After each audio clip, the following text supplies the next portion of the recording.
The moment my grandparents passed away, I thought the hardest part would be saying goodbye. But I quickly learned the real battle was just beginning. They had left me $31.5 million, and my own parents tried to rip it out of my hands, calling it family property. They thought I would cave, but what they never realized was that my grandparents left me more than money. They left me the tools to fight back. Before we dive into this story, make sure you're subscribed and have notifications turned on so you never miss a tale of justice. And I'd love to know, where in the world are you listening from today? Let me know in the comments. Okay, let's get into it. When people hear the words $31.5 million, their eyes usually widen. I can't blame them. It's the kind of money most of us only ever dream about. But let me tell you, when that sum landed in my life, it didn't come wrapped in joy and celebration. It came wrapped in grief, family betrayal, and the kind of cold, calculated greed I wouldn't have believed possible from my own parents. I want you to picture this with me. I was standing in a stiff, oak-paneled lawyer's office, the kind that smells faintly of leather and dust. While the last will and testament of my grandparents was being read, my heart was heavy, still raw from the funeral just weeks before. My grandparents weren't just relatives to me. They had been my anchors, my safe place, the ones who reminded me of my worth when life outside felt like it was crumbling. And now, they were gone. The lawyer cleared his throat and began, line after line, clause after clause. He explained how their estate was to be divided. At first, it was straightforward. Small bequests to charities they cared about, heirlooms left to extended family members, modest trust funds set aside for my parents. Nothing shocking. But then came the part that made my mother gasp and my father stiffen in his chair. All remaining assets, the lawyer read, including the sum of $31,500,000, are to be transferred into the sole ownership of my granddaughter, me. I remember my hands going numb. I wasn't expecting anything on that scale. My grandparents had lived comfortably, but I had no idea they were that wealthy. My parents, on the other hand, reacted instantly. My mother's eyes snapped toward me, sharp and unblinking, while my father's lips pulled into a thin, disbelieving line. At first, they said nothing, but as soon as we left the office, the storm began.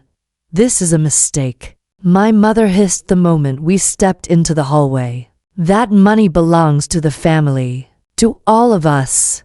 I was still reeling, clutching the folder the lawyer had given me, trying to process what had just happened.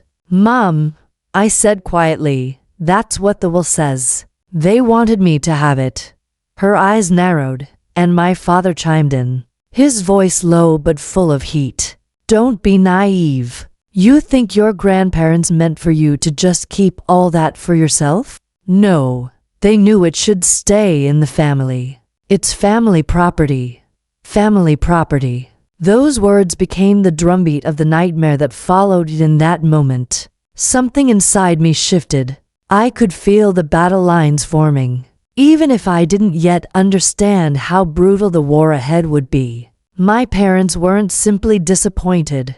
They were enraged, entitled, as if the money had been theirs all along and I was just a thief standing between them and their prize.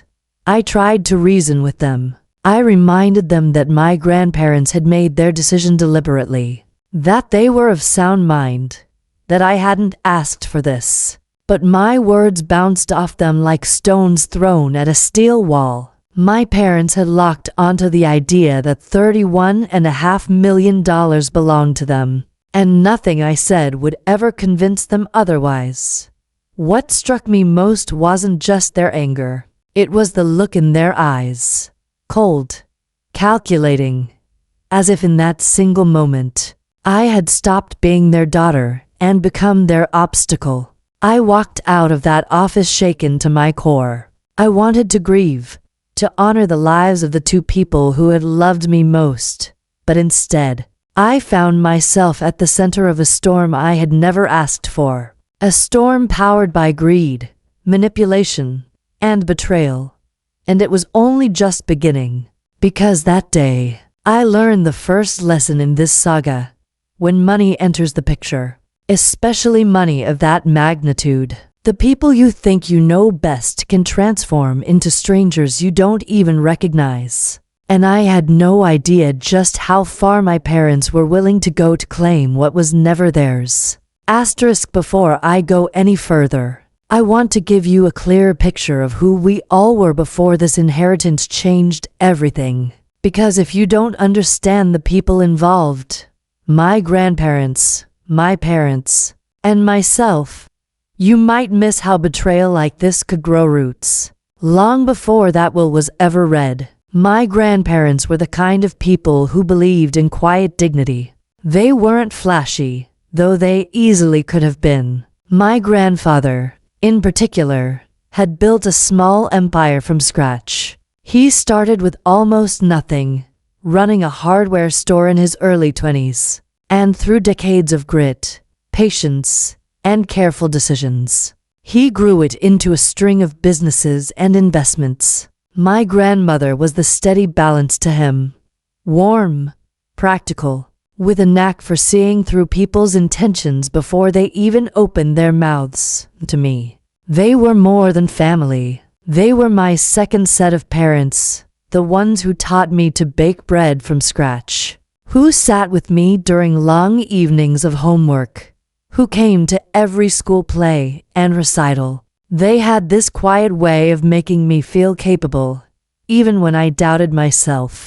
And as I got older, our bond only grew stronger. I'd visit them often, even after I moved into my own place. Sometimes I'd mow the lawn for them. Other times I'd just sit with a cup of tea and listen to their stories about how they built their life together. My parents, though, were different. To be clear, they weren't villains every minute of the day. Growing up, they provided for me in the practical sense: food, clothes, a roof over my head. But emotionally, they were complicated. My mother had a sharp tongue, the kind that could cut through your confidence in an instant. My father carried himself like the world owed him more than it had given. And he was quick to remind anyone who would listen about how underappreciated he was. Money was always at the center of their conversations. Whether it was about who had a nicer car, which neighbor had remodeled their kitchen, or how unfair it was that someone else got a promotion, money was the measuring stick they used for life. I remember as a teenager, overhearing them argue about bills, my mother snapping, "If your parents loved us the way they claim, they'd help us more." Those words stuck with me. It was one of the first cracks I noticed in their relationship with my grandparents. In contrast, I never felt that way when I was with my grandparents. They didn't flaunt their wealth, and they didn't throw money around to buy affection. They believed in teaching responsibility. When I got my first part-time job, they congratulated me, not because of the paycheck but because I was learning independence. I think they saw something in me they didn't quite see in my parents: a willingness to work, to respect what money could do without worshiping it. Looking back, I realized the tension had been building for years. My parents would make small, biting comments about how my grandparents favored me. At family gatherings, my mother would sigh dramatically when my grandmother complimented something I'd achieved.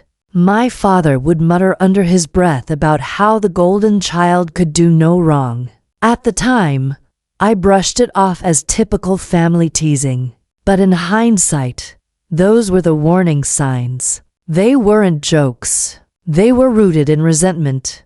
I can remember one evening in particular, maybe a year before my grandparents passed. We were all sitting around their dining room table after dinner. My grandmother mentioned she was proud of me for saving up enough to put a down payment on my first little apartment. She squeezed my hand and said, "That's how you build a life, one careful step at a time." My mother's smile didn't reach her eyes. She lifted her glass of wine and said, "Well, it must be nice to have that kind of luck." My father chuckled, but it wasn't a warm sound. It was hollow, mocking. I laughed it off at the moment, pretending I hadn't noticed the bitterness laced in their voices. But I noticed, and so did my grandparents. I realized now that they were already making their decisions about the inheritance. They saw who valued hard work and who only valued what they could take. I think they left me everything not to hurt my parents, but because they trusted me to carry on their legacy with the same respect they had built it with. Back then, though, I didn't connect those. I still thought of us as a family, even with our rough edges. I still believed that when the time came to say goodbye to my grandparents, we would grieve together, support each other, and find comfort in one another.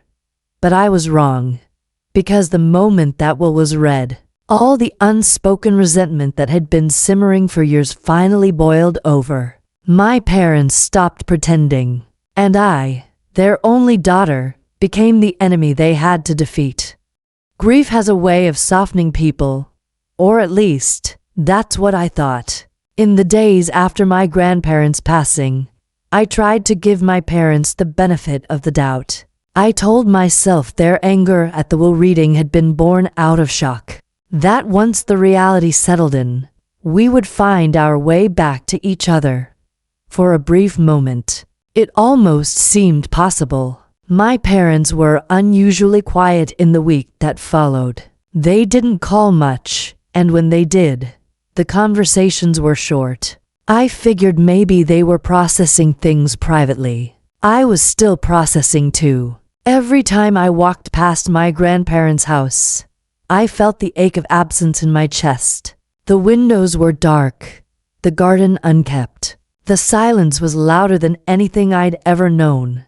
But then, one evening, my phone rang. My mother's voice came sharp and urgent through the receiver. "We need to talk. Now." I hesitated. Something about her tone told me this wasn't going to be a warm conversation. Still, I agreed to meet them at their house the next day. I told myself it was better to get things out in the open, to clear the air the next morning. I arrived to find my parents already waiting in the living room.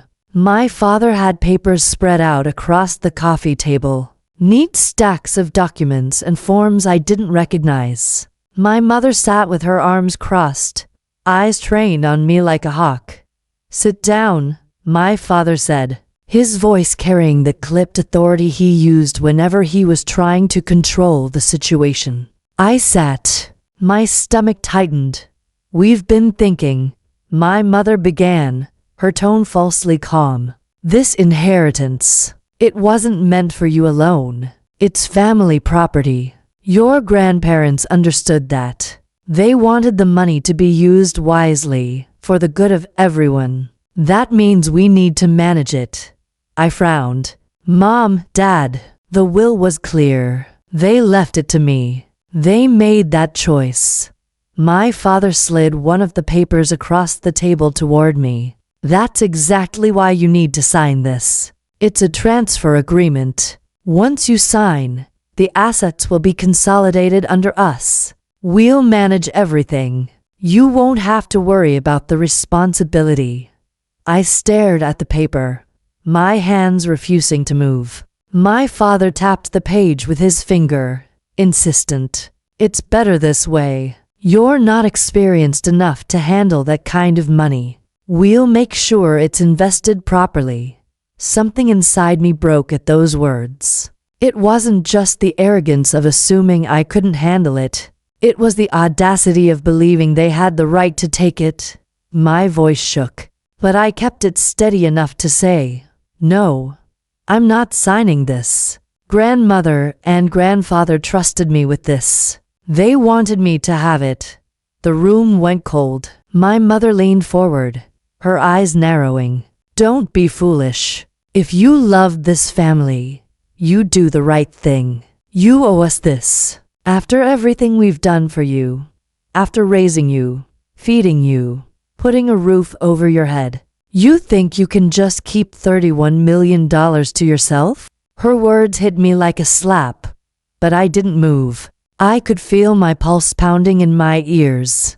I wanted to scream, to shout that love isn't measured in dollar signs, but I knew it would be pointless. When I didn't answer, my father's face hardened. He gathered the papers back into a pile with sharp, angry movements. If you won't do this willingly, he said, his voice low and full of threat, then we'll find another way. Those words, "we'll find another way," hung in the air like a storm cloud. They weren't just angry parents lashing out. They were a warning, a promise. I left their house that day with a knot in my chest so tight I could barely breathe. Any illusion that this was a misunderstanding, or that we'd eventually reconcile, shattered in that living room. My parents hadn't simply asked for help. They had tried to manipulate me into handing over everything, and when I refused, they made it clear. This was war.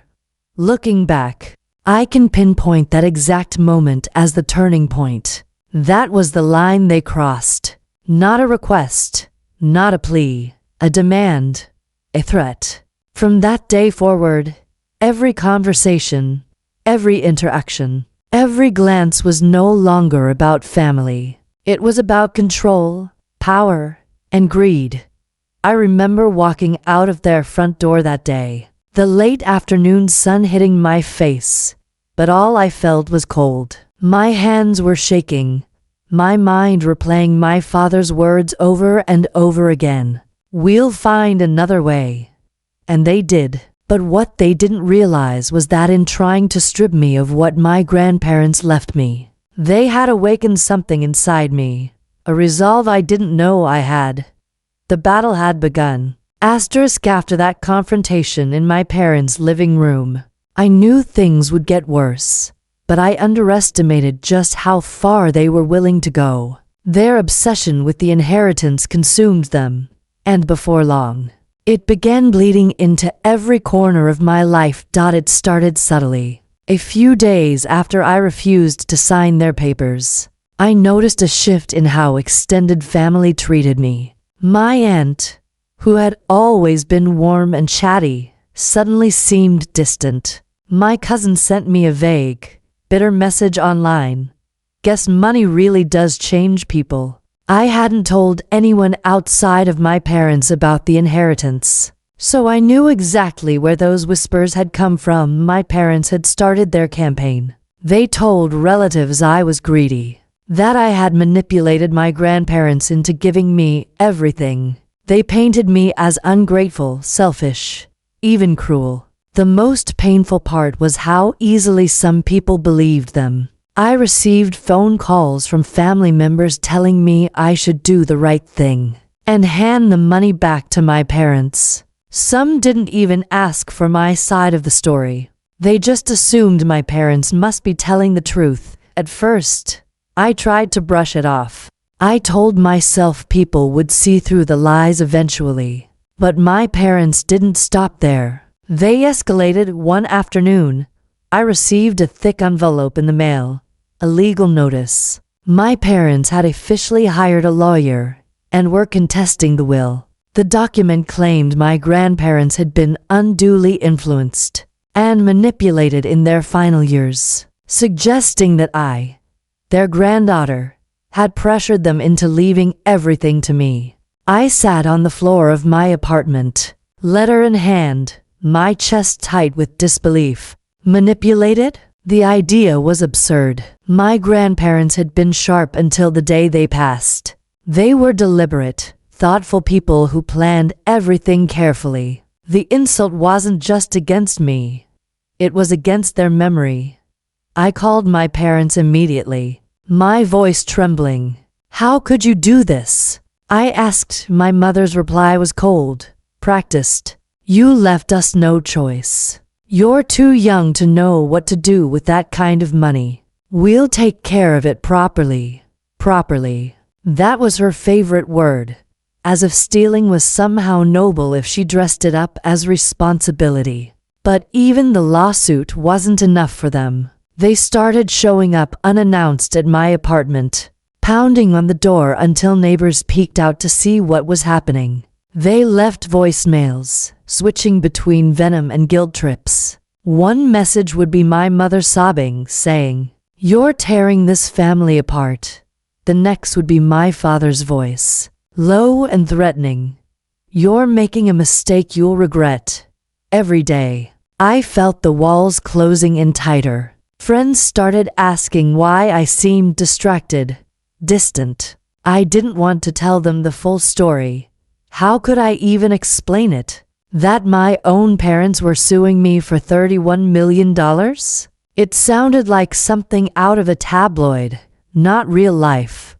But it was real. The breaking point came at a family gathering. I hadn't planned to attend, but part of me hoped being around familiar faces might help. Maybe, I thought, someone would understand. Instead, I walked into a firing squad. The moment I arrived, I could feel the tension in the air. Conversations hushed when I entered the room. Eyes followed me with a mixture of pity and judgment. My uncle cornered me near the kitchen, his words dripping with disdain. "You really think you deserve all that money? Your parents raised you. You're supposed to take care of them, not the other way around." I wanted to scream, to ask him why no one cared about what my grandparents had wanted. But the words caught in my throat. I excused myself and left early, driving home with tears blurring my vision.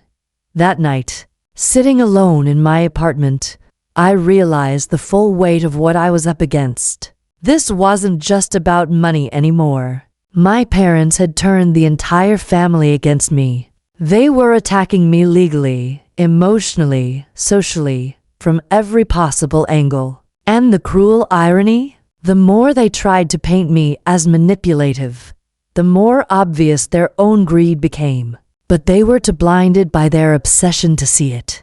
I knew then that the situation wouldn't resolve on its own. My parents weren't going to back down. If anything, they were doubling down, convinced they could break me with pressure, shame, and intimidation, and as much as it hurt, their attacks were having the opposite effect. Each attempt to undermine me only strengthened my resolve. I couldn't let them win, not just for myself, but for my grandparents' memory. They had trusted me with their legacy, and I wasn't about to hand it over to people who saw it as nothing more than a payday. What my parents didn't realize was that their greed was setting the stage for their own downfall, and I was finally starting to see the cracks in their armor. The lawsuit alone had been enough to shake me, but the real breaking point came a few weeks later. By then, I had stopped answering my parents' calls and texts, but they found other ways to get to me. One night, I came home from work and noticed something was off. My apartment door wasn't fully shut. My heart pounded as I pushed it open, half expecting to find someone still inside. But the place was empty, at least of people. What I did find was worse. My parents had been there. I knew it instantly. A few drawers were open, papers scattered. The box where I kept my grandparents' letters, gone. A photo album I had inherited, missing. They hadn't taken jewelry or electronics, things a thief would have gone for. No, they had taken things tied directly to my grandparents, things with sentimental value, things they could use as leverage. I sank onto the couch, my hands trembling as I tried to process it. They hadn't even bothered to hide it. They wanted me to know they had been there. It was intimidation, plain and simple. When I called them, my voice shaking with rage, my father didn't even deny it. "You don't deserve those things," he said flatly. You've made this entire situation toxic. If you'd just handed the inheritance over, none of this would be happening." That was the moment something inside me snapped. Until then, I had been trying to manage the storm quietly, to avoid making things worse. I had told myself they were my parents, that maybe, just maybe, they would come to their senses. But hearing my father justify breaking into my home and stealing from me tore away the last thread of hope I had. For the first time, I saw them clearly. These weren't parents acting out of love or misguided protection. These were two people consumed by greed, willing to bulldoze anyone, even their own daughter, to get what they wanted.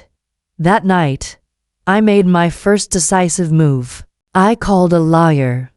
The next morning, I sat in a downtown office across from a woman named Claire. She had kind eyes but a steel edge in her voice. As I told her everything, the harassment, the smear campaign, the lawsuit, the break-in, she listened carefully, taking notes. When I finished, she leaned back in her chair. "You've been far too patient," she said. "This isn't just a civil matter anymore. What they did last night, that's criminal. We can file for a restraining order, press charges for unlawful entry and theft, and counter their lawsuit. If they want to fight, they'll be the ones bleeding money." Her words lit something in me. For the first time since this nightmare began, I felt a flicker of control. But the real weight of the breaking point hit me later that evening. I sat at my kitchen table, staring at the empty space where my grandparents' letters had been. Those letters had carried me through so much. Their words of encouragement, their advice, their reminders that I was loved unconditionally. Now my parents had taken them, twisting even my grandparents' memory into ammunition. And I realized, this fight was no longer about the inheritance. It was about respect, about justice, about not letting the people who had raised me rewrite history for their own gain. I thought back to the look on my grandmother's face the last time I visited her in the hospital. Her frail hand had squeezed mine as she whispered, "Promise me you'll protect yourself. Don't let anyone take advantage of you." That was the moment I knew. I wasn't just reacting anymore. I was done playing defense. The next morning, I signed the paperwork with Claire to countersue. I filed for a restraining order. I started documenting everything, every voicemail, every text, every piece of evidence. If my parents wanted a war, then for the first time, I was ready to fight one. But what I didn't know yet was that the battle ahead would be uglier than I could have imagined. My parents weren't going to back down easily. And before it was all over, they would cross lines even they hadn't dared approach before. Still, something had shifted. I was no longer the grieving granddaughter trying to keep the peace. I was the woman my grandparents had trusted to carry their legacy. And I was ready to honor that trust, no matter how much it cost me. This was the true breaking point, and it was also the beginning of my plan for justice. The plan for justice began the morning after I signed the countersuit, not with fireworks, but with a quiet, purposeful meeting in my grandparents' lawyer's office. I remember the sunlight sliding across the mahogany table, and how ordinary everything looked. A potted fern in the corner, two mismatched chairs, a stack of legal pads. It was strangely peaceful, and that calm steadied me in a way that grief and anger could not. Claire arranged the meeting with Mr. Benson, the attorney who had handled my grandparents' affairs for decades. He was a small man with gentle manners and the sort of voice that made you feel safer simply by listening. When I first met him, I'd thought of him as an extension of my grandparents' careful world, meticulous, conservative, deeply private. Now, I needed him to be my ally. Before we started anything, he said, folding his hands, Your grandparents asked me to keep the estate documents as clear and unambiguous as possible. They were very particular about one thing. They did not want litigation to tear their family apart. I nodded. I already knew that. It had been part of what made them leave everything to me in the first place. But then he set a thin folder on the table between us and opened it. There's a clause, he said. It's relatively uncommon, but it's specific. They included a no contest provision in the will. Claire leaned forward. Explain it to her, she said. Benson did. A no contest clause, sometimes called an interim clause, means that if a beneficiary challenges the will without probable cause, they forfeit any portion of the estate they would otherwise receive. Your grandparents had it drafted to prevent exactly what's happening now. A drawn-out fight that benefits no one but opportunistic lawyers and resentment.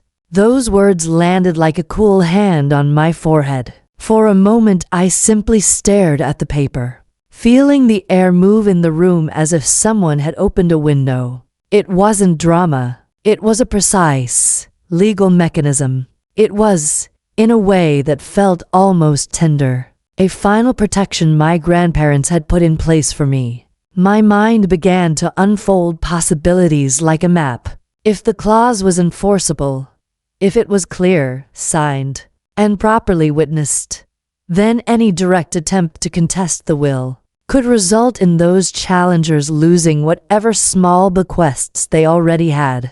In other words, my parents' lawsuit, if pursued, risked costing them everything the grandparents had left them. I wondered, briefly and with a flash of something close to schadenfreude, whether they'd considered that before filing.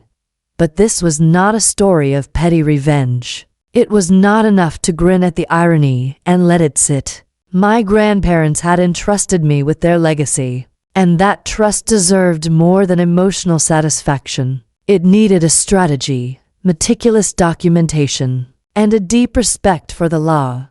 Exactly the things Mr. Benson and Claire knew how to provide. We spent the next hour going through the will line by line. Mr. Benson explained the formalities he had observed. Witnesses were present, the signatures were notarized, and the clause was worded in a way that left little room for ambiguity. Claire asked precise, practical questions. Had the grandparents ever shown signs of diminished capacity? Was there any record of undue influence? Had anyone, at any point, suggested they were not of sound mind? I laid everything out for them. The visits, the conversations, the way my grandmother still remembered names and recipes and small details up until the end. We even went over my parents' history of nagging and entitlement. But importantly, we focused on facts rather than feelings. In legal disputes, feelings matter for the heart, but facts win the case. Mr. Benson's face was calm but resolute when he closed the folder. If your parents continue with the contest, and I suspect they will, the no contest clause could be decisive. But you must proceed carefully.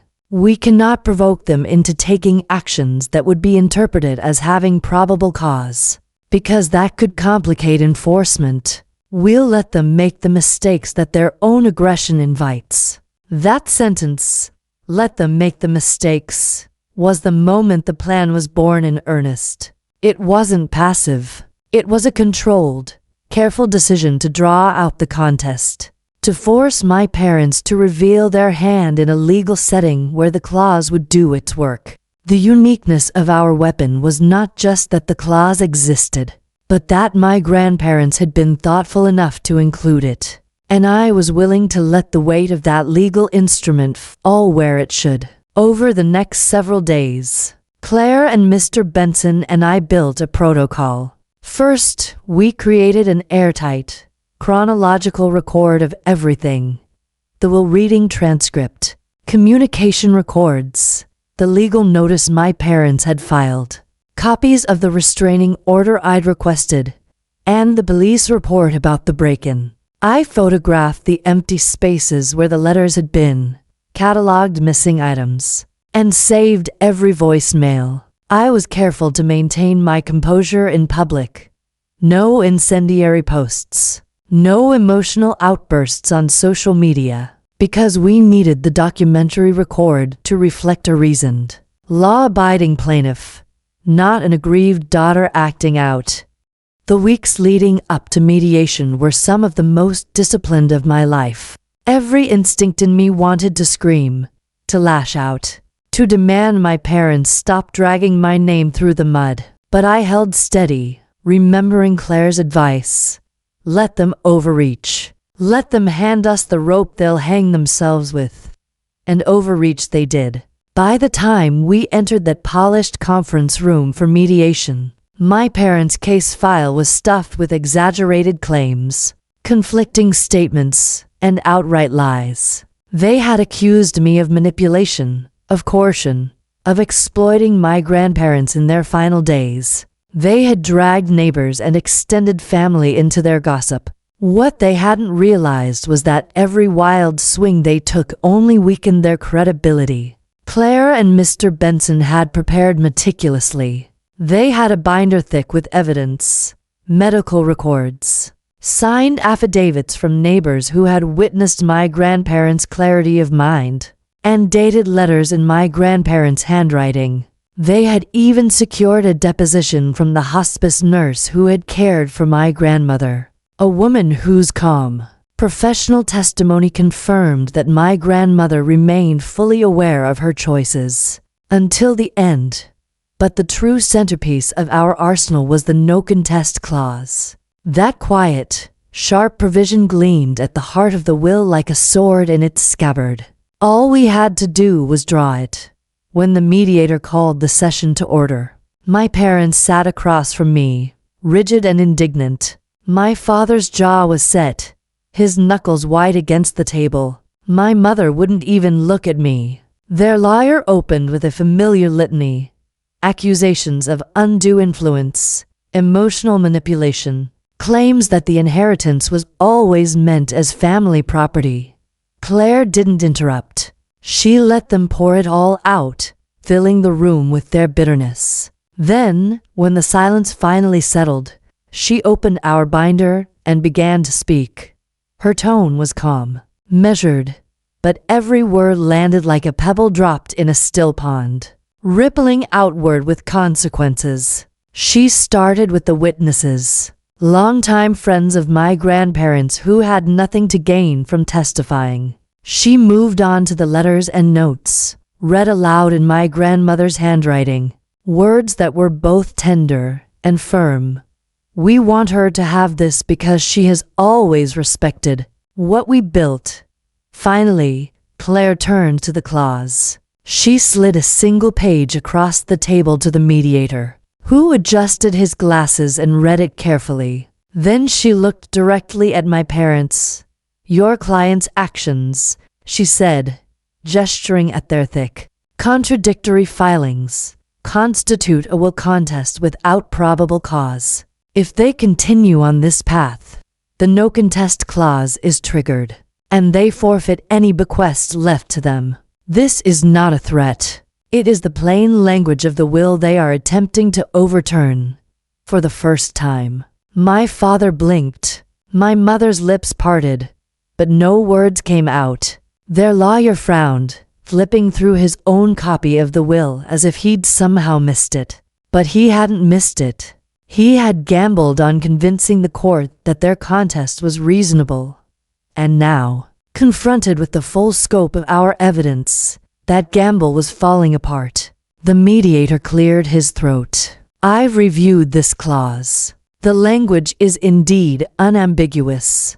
Unless the challengers can provide new, credible evidence, not speculation, not rumor, the risk of forfeiture is very real. The silence that followed was thick and heavy. I sat there, my hands folded in my lap, feeling my pulse in my ears. I didn't gloat. I didn't smile. I simply let the truth settle in the room. The truth my grandparents had set in motion long before this moment. And for the first time since the entire ordeal began, I felt the balance of power shift. My parents had thought they could bully me into surrendering what was mine. They had thought intimidation, manipulation, and brute force would wear me down. Instead, they had walked straight into the trap my grandparents had prepared for anyone who dared to twist their intentions. The plan was working, and as the mediator called a recess, I knew we had reached the turning point. The climax wasn't loud or dramatic. It was quiet, legal, undeniable, and in that quiet, my parents finally began to realize that they weren't going to win. When we came back from the recess, the energy in the room had changed completely. Before, my parents had sat stiff and indignant, full of rehearsed righteousness. Now, there was something brittle about them, as if the floor beneath their feet had tilted and they were scrambling for balance. Their lawyer was the first to speak, his tone less fiery this time. He tried to spin it, to suggest that the no contest clause was overreaching, that my grandparents hadn't truly intended for their children to be disinherited under such terms. But the mediator cut him off. Intentions are expressed in the plain text, he said, tapping the will. This is as clear as it gets. Continuing this action without evidence could result in your clients losing what little remains assigned to them. The silence that followed was deafening. I watched my father's face flush red, his jaw clenching tighter with every second. My mother's hand fluttered uselessly at her necklace, a nervous tic she had when she felt cornered. They had come in expecting to overpower me, to shame me into submission. Instead, they were staring down the reality that their greed had pushed them to the edge of complete loss. Then came the outburst. My father slammed his hand against the table, startling everyone. "This isn't fair," he barked. His voice cracked with something I'd never heard in him before. Desperation. "We raised her. We sacrificed for her. That money should have stayed in the family." I kept my voice even when I finally spoke.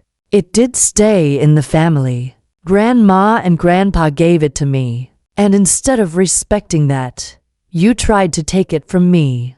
My mother snapped then, her words tumbling out sharp and shrill. "You manipulated them. You were always their favorite, always the one they spoiled. We deserve better than this. After everything we did for you." It was surreal, hearing the people who had raised me reduce parenthood to a transaction, as though their love, if it ever had been love, was merely a loan they expected paid back with interest. The mediator tried to restore calm, but the confrontation had broken something open. All their resentment, all their entitlement, spilled into the room like poison. And with every word they shouted, they only made their position weaker. Eclair remained composed, her hands folded neatly on the table. When the noise finally subsided, she said quietly, "Your parents' own statements reinforce what this case has shown all along. This isn't about fairness. It's about greed. And greed has consequences." That was when the mediator delivered the final blow. "Unless your clients withdraw their contest immediately, I will have no choice but to recommend to the court that the no contest clause be enforced." I don't think I need to explain what that means. My parents froze. The realization settled into their faces like a storm cloud. If they pressed on, they wouldn't just lose the lawsuit. They would lose everything. The small trust accounts my grandparents had left them, the family keepsakes specifically earmarked for them, gone. Their own arrogance had brought them here, and now there was no way out that didn't cost them dearly. My father leaned back in his chair, his jaw tight, his fists trembling. My mother shook her head over and over, whispering, "This can't be happening. This can't be happening." I just sat there, silent, steady, watching them flounder. For the first time, I wasn't the one on the defensive. I wasn't the one cornered or afraid. They were. The confrontation didn't end with a bang, but with something far more satisfying. Surrender. Their lawyer, pale and tight-lipped, finally leaned in and said, "My clients will consider withdrawing their complaint." In that moment, I saw the truth in their eyes, the rage, the humiliation, the disbelief that their own daughter had outmaneuvered them. And for once, there was nothing they could do. The downfall wasn't just legal, it was emotional. It was the collapse of the illusion that they could control me forever. They had played every card they had: manipulation, intimidation, even theft. And still, in the end, they lost. The mediator gave us a week to finalize our decisions, but in truth, the battle was already over. My parents left the mediation room with their lawyer trailing behind, whispering furiously. I stayed behind with Claire and Mr. Benson, and for the first time in months, I allowed myself to smile. Not a wide grin, but a small, steady one. The kind that comes when you know justice has landed exactly where it should. That week, the silence was deafening. No more calls, no more messages, no sudden appearances at my workplace. It was as if my parents had folded themselves into hiding, too humiliated to face me. But the real payoff came the following Monday. Claire called me, her tone brisk but triumphant. "They've officially withdrawn the lawsuit," she said, "and because they filed without probable cause. The judge has ordered them to cover a portion of your legal fees." They walked away with less than what they started with. I nearly dropped the phone. "You mean they actually lost money?" She confirmed it. Their attempt to seize my inheritance had not only failed, but it had backfired spectacularly. Instead of gaining control over the $31.5 million estate, they had drained their own savings to pay for months of litigation, only to be saddled with an additional bill from the court. And the no contest clause remained hanging over them like a guillotine. Had they pushed any further, they would have lost their small share entirely. It was karmic poetry. The same greed that had driven them to tear our family apart was the very thing that stripped them of their footing. They had wanted everything, and in trying to take it, they ended up with less than nothing.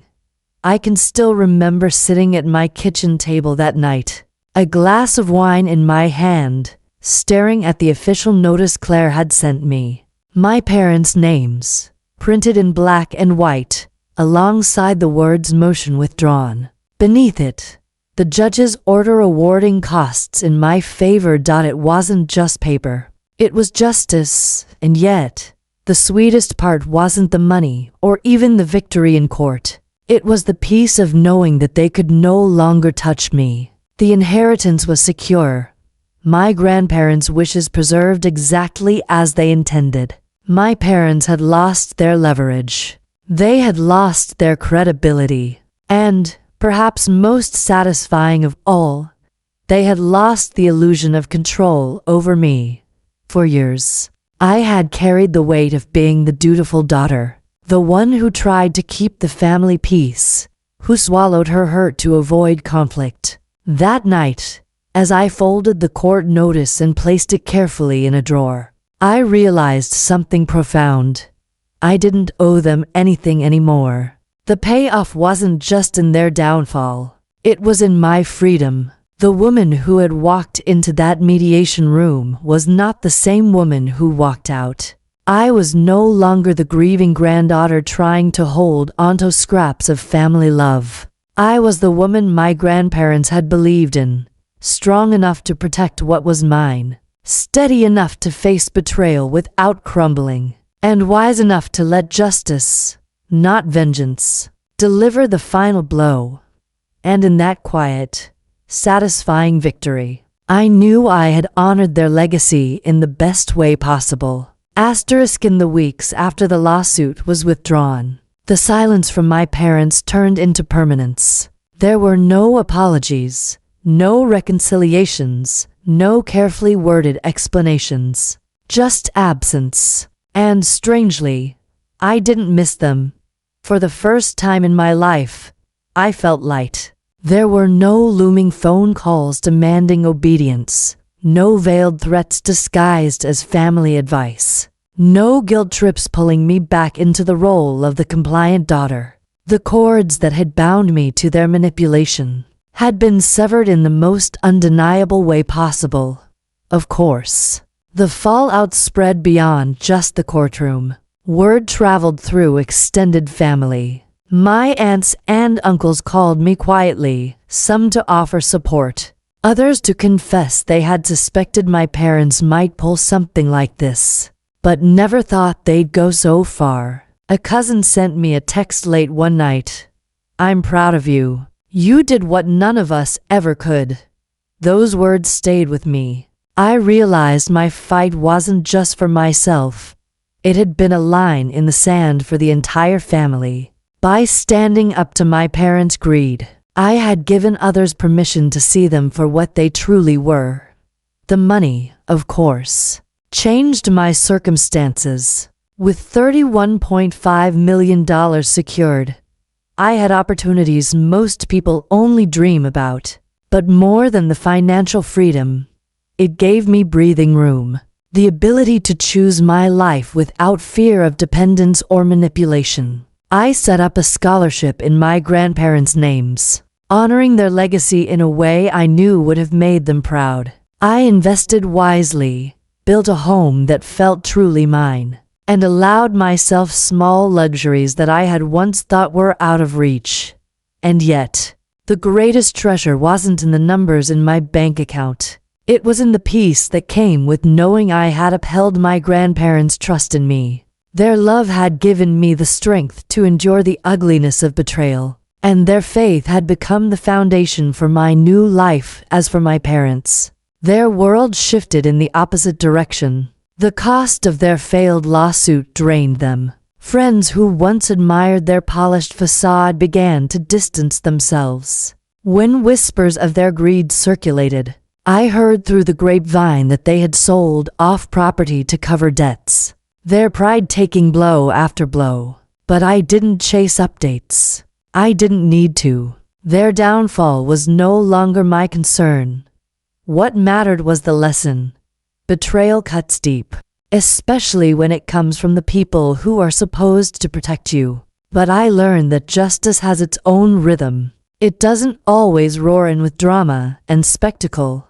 Sometimes it arrives quietly, in the form of a signed court order, a severed tie, and the calm certainty that you have won. And in that new normal, I found something I had been searching for my entire life: freedom, peace, and the knowledge that I had survived with my dignity and my future intact.